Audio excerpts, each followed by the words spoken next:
Good afternoon, everyone. This is Sumi again. Good afternoon. Good afternoon. Hello, Sumi. Nice meeting How are you again. all? We are good. Yeah, good. That's good. We are good and excited. Let's move forward. So today I'll be facilitating this session that is post-assessment validation. So our main task today is to validate the completed assessment tools and to review the assessor judgments for the following 3 units. I believe we have already come across the following 3 units. Those are TLIPC 0005, that is the demonstration of safe practices at work. The other one is TLID 0020, which is SIP materials safely using manual handling methods. And the last one is FSKDIG 002, which is use of digital technology for routine and simple workplace tasks. So let's move on to the next section, that is purpose of validation. So our objectives for today's session are to ensure the assessment processes for these units comply with the principles of assessments, validity, reliability, flexibility, and fairness. To confirm that the evidence collected aligns with the rules of evidence, validity, authenticity, currency, and sufficiency, and to review assessor judgments and analyze whether they meet the requirements of the units of competency. The other one is to confirm that any recommendations made during the pre-assessment validation were effectively implemented. The last one is to identify any gaps and provide recommendations for continuous improvement. Do you guys agree on that? Yeah, so we acknowledge our legal and ethical responsibilities for this validation, and we confirm that we have signed the confidentiality agreements.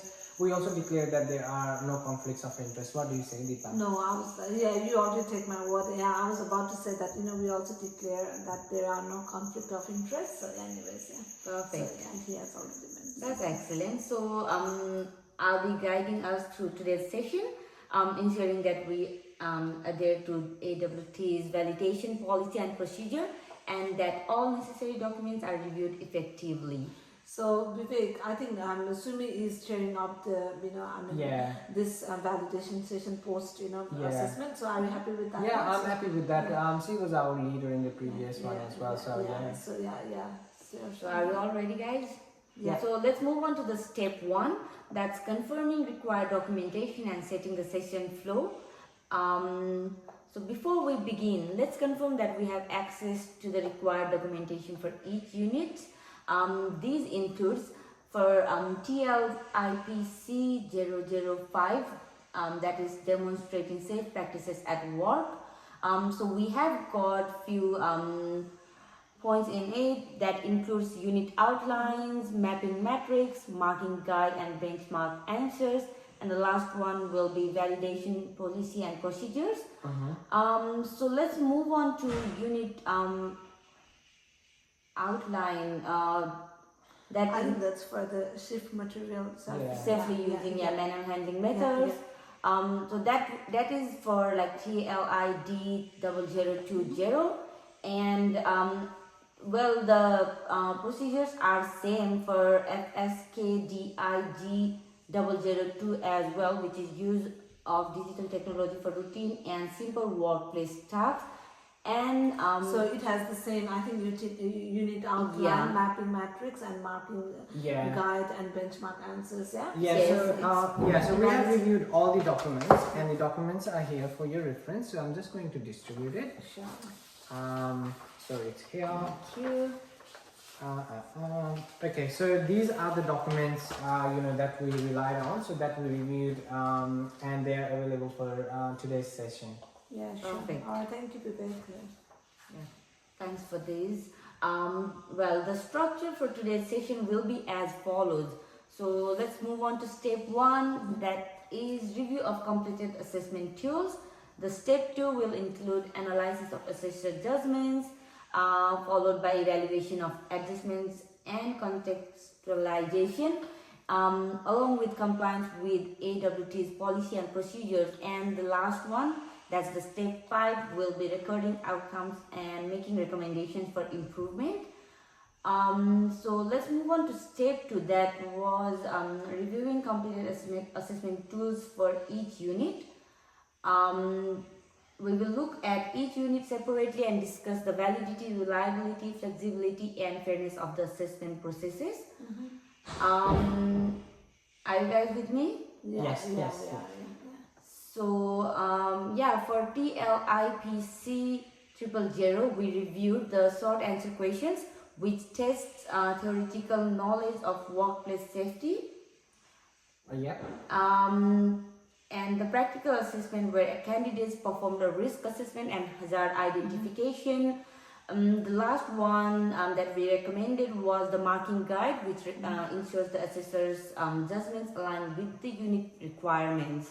So for that session, I think the short answer questions covered all the required elements, including knowledge evidence, performance evidence, and the foundation skills. So marking guide provides clear benchmark that help ensure consistent judgment. So I think the assessor, when looking at the marking marking guideline, so I think they're more confident while checking the learner's answer. So it will provide a clear and consistent judgment. So that will help in their judgment. In regards to the practical assessment, we have noticed that it was quite comprehensive and realistic, so it was really good. And it was integrating practical application with theoretical knowledge as well. So they did have theoretical knowledge and for the learners to perform the practical session. However, I recommend adding more emergency response scenario. I think which we have discussed this one previously as well, isn't it? And then we have seen that it has been improved as well. So isn't it they did have made some changes in there as well? Yeah. So I did realize that recommended that emergency response scenario to assess how candidate would manage on foreseen situation, which was included on the what you call post assessment validation. So which was great. That was great. Yeah, we have realized that one. Yeah. So very good suggestions, guys. Let's document that as a recommendation for improvement. Yeah, we can do that. Yeah. Sure. So moving on to TLID 0020, we reviewed the short answer questions which focuses on safe manual handling techniques, the practical assessment where candidates perform individual and team lifts, and the marking guide which ensures that the assessment aligns with the unit requirements, isn't it? Yeah. So for TLID 0020, that means the materials safely using the manual handling methods. So the assessment tools were, I think it clearly aligned with the unit's requirement and provided enough evidence for the candidates. It's very easier for them to understand about the manual handling methods. However, I think we could refine the observation checklist to include more detailed steps for assessing team lifts. What do you think, Deepa? Yeah, I think I agree with Vivek, and also introducing more varied scenario with irregular load shapes, that would help assess candidate adaptability to different environment. Having said that, sometimes when we give them just straightforward weights, and then if they need to that practical session where they have to lift the load in a particular load, and then using appropriate manual and handling technique, and then again moving to other place. But again, having said that, if you provide various different load shapes, that might, because they need to use their use their brain, and then sometimes they might have to think bit in detail and depth, so how to, and then they can easily adopt they will learn to adopt different environment as well. So I think that's So that was a recommendation from our previous session as well, and we are going to implement that now. So and let's see, let's put that in the list of improvements so that we can implement it. Sure. Good one, guys. So moving on to FSKDIG 002, we examine the short answer questions which test candidates' knowledge of digital technology. The practical tasks where candidates conducted an internet search, applied for leave online, and edited a Word document as well. And lastly, the marking guide to ensure that benchmark answers provided consistent results as well. Yeah, I think the assessment tasks were relevant and it matches with the unit requirements. But there's always a recommendation. I recommend adding a task that requires the candidates to compose and send an email with an attachment to enhance the real world applicability. Because sometimes all of the learners, they might not be competent using the internet. They might not be competent using the emails. So I think if we can include the practical life scenario to them, I think that will help. What do you say, Deepa? Yeah, I think the marking guide was clear and then very straightforward. But I agree with Vivek that an additional task would help assess digital communication skill more effectively. So I think we should just think about Yeah, I that think as that well. was Yeah. mentioned in our previous pre-assessment, the validation team as well. So I think we have discussed that one. I think that's a great suggestion. Yeah. I greatly appreciate both of your suggestions, guys. So maybe we will document that in the recommendations as well. Yeah. Okay. So now we will analyze the assessor judgments for the 3 units to ensure that judgments are consistent and aligned with the benchmark answers, and also the evidence provided is valid, sufficient, and meet the unit requirements. Yeah, so let's talk about TLIP C005, which is demonstrate safe practice at the work. The assessor judgments for this unit were consistent, and I think it aligned with the marking guide. But there are always some minor things to do, in the level of detail provided in the feedback. We can include more detailed benchmark answer could help. I think it will reduce the variability. Now talking about shift material safety using manual and handling method, which is TLID0020 unit. So the judgment for individuals and then team lift were consistent, which I have noticed, and we realized that one. But I noticed that the observation checklist could be improved. Even though it was quite good and then reliable. But having said that, if we would, there is always some space or gap. So anyways, it could be improved by adding more detailed performance criteria. So this would help guide assessor more effectively. When talking about assessor perspective as well. So if we would have improved by adding some detail on performance criteria, so it would be helpful for them to work and guide assessor more effectively. So that's what I think. But I don't know what you guys. Yeah. So now let's talk about FSKDIG002. So that is the use of the digital technology for routine and simple workplace tasks. So what's your observations, Sumi? What do you think? Well, for this unit, the assessor judgments were aligned with the benchmarks. However, we can also include more guidelines for evaluating variations in the digital task completion, just to ensure that the consistency across the assessors. Yeah, I think that's good. Yeah, I think that's a great suggestion. Yeah.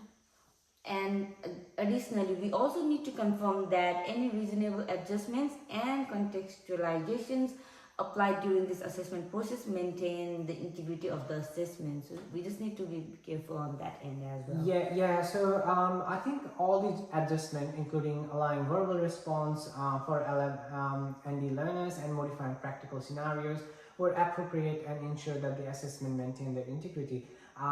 Sometimes some people cannot perform, sometimes some people cannot perform cannot lift the weight, so that doesn't mean that they are incompetent. So I think that is very good.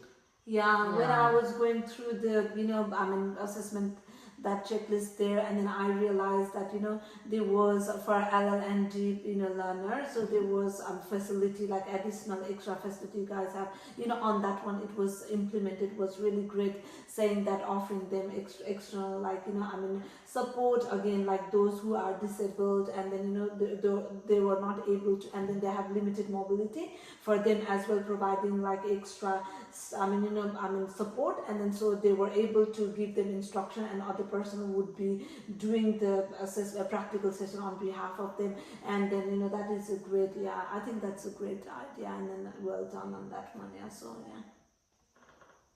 good. Also, we did comply with the AWT's validation policy and procedure We followed the validation policy and procedure throughout the process. We also assessed judgments aligned with the principles of assessment and rules of evidence, and also all the participants did actually engage in the validation process, and they all contributed effectively. Yeah, actually, we did confirm that one validation process adheres to AWT policies, and we were just going through that one, and then we have confirmed that one. Yeah, we both have confirmed that. Yeah. That's good. So now let's summarize the outcomes and record our recommendations for each unit in the post-assessment validation reports. Yep. So for TLIPC 005, that is demonstrate safe practices at work. We can refine benchmark answers in the marking guide to provide more detailed hazard identification scenarios. We can also add additional emergency response scenarios in practical assessments. Okay. Yeah. As for Unit 2, that's TLID 0020, which is also SIFT material safely using manual handling methods. We can update the observation checklist to ensure consistency in evaluating team lifts. Also, we can introduce more diverse scenarios with irregular load sets to enhance task variety. Moving on to Unit 3, that is FSKDIG 002. That is the use of digital technology for routine and simple workplace tasks. We can add a scenario-based task that requires candidates to compose and send an email with an attachment, as we recommended previously. Also, we can refine marking criteria to ensure consistency in assessing digital tasks. What do you guys think about I think all the recommendations have been recorded accurately. So I've been working in here. All the documents and Deepa and me. So we are working here, and so I think we all those recommended. So we need to record it accurately in our recommendation form. Yeah, thank you, Sumi. Yeah, as you have advised and suggested your recommendation. Yeah, we have been recording, and then we will just record. Amend accurately accordingly. Alright. So yeah, thank you. Thank you, guys. So we've reached a group consensus on the outcomes for all 3 units. I believe I do not have to go through all those units again. And also all the validated assessment tools meet the required standards, and all recommendations have been recorded for action, as you guys have just mentioned. So the 3 units like TLIPC 005, which is demonstrate safe practice at work, TLID 0020, which is SIFT materials safely using the manual handling method, and the last unit FSKDIG 002, use digital technology for the routine and simple workplace tasks. So for all those tasks, we agree that with all the outcomes and the recommendations for this task. What do you say, Deepa? Yeah, same, as Vivek has already said, for all these 3 units, whatever outcomes and recommendation you have, mentioned and then advised, we agree for that one. Yeah, so mine is the same thing. Yeah. Thank you both for your valuable input. Just wondering, is there any other queries that you guys have regarding this session? I think we are very happy with this post valuation, the outcome of this post valuation of the assessment. I'm very grateful for your time. Thank you for your time. Yeah, thank you, Sumi. You have gone through really thoroughly, and then thank you so much for your suggestion and then advice. We will work out accordingly. Yeah, thank you for your time. Yeah, thanks. Thank you guys for all the recommendations that you guys have made, and we'll proceed with the implementation of the same for all our 3 units. Sure. Yeah. And thank you again for your time and effort. Yeah, Thank you, Sumi. Thank you, Thank you for your everyone. time as well.